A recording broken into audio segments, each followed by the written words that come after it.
Alrighty, this is Jose Mendoza. And I'm Damian, and this is our weekly podcast. Okey-doke. Okay, so first of all, I just want to say Happy Thanksgiving. Most of you will probably be listening to this after Thanksgiving. Yeah. Okay, so our first issue is, I believe, probably the biggest issue right now, the Paris attacks. Uh-huh. So, due to these recent attacks on Paris, how have other nations responded concerning national security?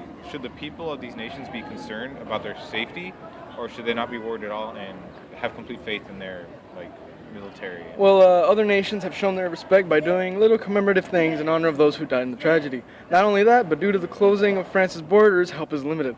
Practically every nation is on edge, waiting in suspense and preparing for a possible attack.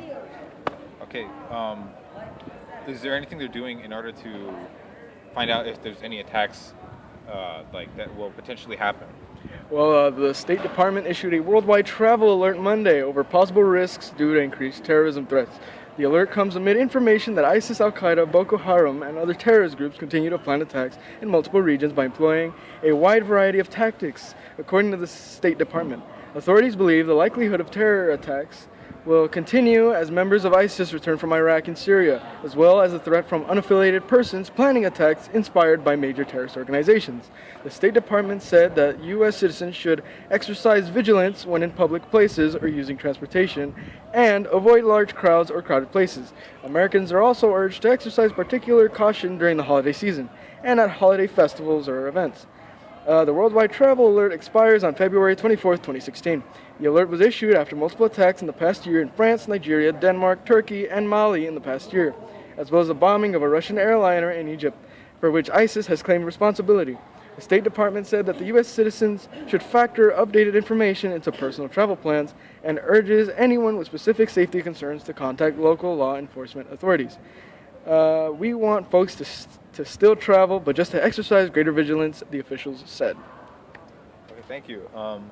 And also related to these attacks on Paris, has airport security in the nations increased, or are they looking for any suspicious foreigners, anyone who could potentially hold a weapon or a bomb, or has security not changed at all? And this brings us to issue number 2. Several passengers were mistakenly allowed to bypass checking in with customs and security officials after arriving on an international flight at John F. Kennedy Airport in New York City over the weekend due to a security snafu. According to the airline, when the plane landed, some of the passengers left the airport without having their passports or bags checked through U.S. Customs and Border Protection. According to a spokesperson for American Airlines, there were 76 passengers and 6 crew on board, according to CPB. This is very unfortunate because due to the certain circumstances occurring in our world today, this is something that should be fixed ASAP. So personally, I want your opinion, but what you're saying is that people who can be potential terrorists, it's unbelievably simple for them to get into the U.S., that our security is very weak, that our security is at danger of just being invaded, and that they're not trying as hard as they should to increase that security. Yes, the security at these airports should be top-notch. They shouldn't be taken lightly. It's very bad. And once again, terrorist attacks, this should not be an issue to begin with. The U.S., everywhere, they should have more security, just period. And that brings us to issue number 3. Okay. So I know that these Paris attacks are one of the biggest issues, but this affects our current campaign. And what do you think? What are some of the presidential candidates' comments on these attacks and their views, or what do they think should be done about terrorism in general? All right. Well, Ben Carson is walking back comments he made earlier Monday in which he claimed that he saw Muslims cheering in New Jersey during a television news coverage of the 9/11 terrorist attacks. The Carson campaign told CBS News Monday evening that Carson is really not standing behind his earlier statement, and that the GOP presidential candidate was thinking of the ample news footage he watched of celebrations from the Middle East after 9/11. Earlier in the day Monday, at a rally in Pahrump, Nevada, Carson was asked if Muslims were cheering on 9/11 when the Twin Towers fell. Yes, said Carson, who was then asked to elaborate further. Well, there are going to be people who respond inappropriately to virtually everything. I think that was an inappropriate response. I don't know if on the basis of that you can say all Muslims are bad people. I really think that would be a stretch. Asked one more time to confirm exactly what footage he saw, Carson said he witnessed Muslims cheering on newsreels during coverage of the attacks and confirmed it was shot in New Jersey. His comments came after Donald Trump made a similar assertion twice over the weekend.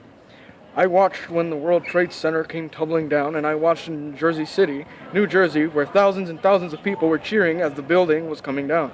Thousands of people were cheering, Trump said Saturday at a rally in Birmingham, Alabama.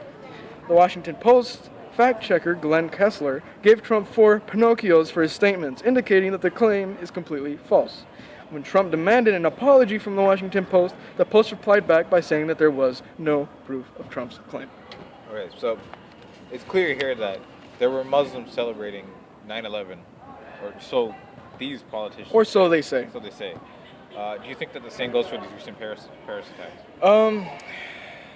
Well, I feel like we're having an issue as to moving on because 9/11, it was a tragedy and it was a terrorist attack, but we can't keep living in the past because I feel like the U.S. is so stuck on that one issue that we can't look forward and into the future and what we need to do in order to prevent these events from happening. And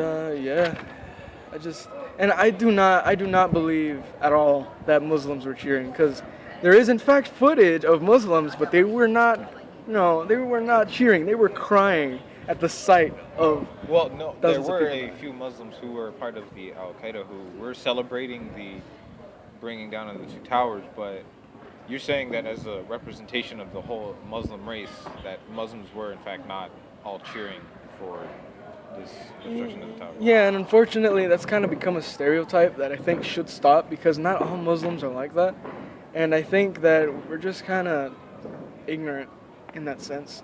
Because we need to be more open-minded. Just because a few people do something wrong, we don't have to blame the entire background or their entire background on just that. I totally agree with that. With these terrorist attacks, do you think that in any way it will affect the upcoming presidential elections, such as in how people will vote for presidents' views on these attacks, like what they will do about terrorism? Yeah, it'll be a huge factor. The presidential candidates will definitely use this as a tool in order to get votes and try to, get themselves elected. Fortunately. That's tragic. Yeah.